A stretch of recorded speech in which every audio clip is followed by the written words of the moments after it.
এইবার ঈদের মার্কেট করা তো দূরের কথা, 3 বেলা যে বাড়িতে খাইতে দেয় এইটাই তো অনেক। আর ঈদের মার্কেট করা ওইটা তো বিলাসিতা, ঠিক আছে না?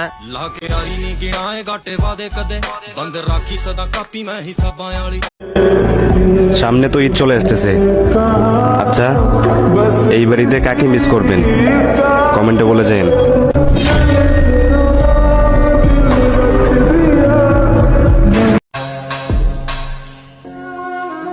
আমারই তো দোষ, না আছে টাকা, না আছে যোগ্যতা, আবার চেহারাটাও কালো, তাহলে সে কেমনে বাসবো ভালো?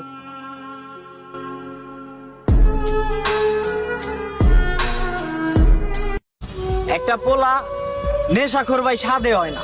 একটা পোলা নেশা তখনই করে যখন ওই পোলাটা ভালো থাকার শর্তেও তার প্রতিবেশীরা বলে তার ফ্যামিলির কাছে যে আপনার পোলা তো ভালো না, আমার পোলা আজকে কত সাকসেস, আর আপনার পোলায় জীবনে কি করলো, সারা জীবনে কি করলো, খারাপ পোলা পাইনের লগে মিশে।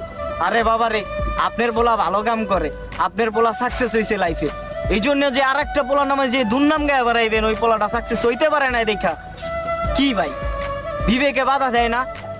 শরম লজ্জা বলতে কিছু নাই আপনাকে নাকি? আর আমাকে অভিভাবক মানে মা বাবা, তারাও মনে করো সন্তান ভালো থাকার শর্তেও সন্তানটারে আরো খারাপ চোখে দেখে প্রতিবেশীর কথা শুই না। আর ওই সন্তান কিভাবে মানে এতগুলা পেন নিয়া ঠিক থাকবো? আমরা বলেন, নেশা না করে ওই সন্তান কই যাইব?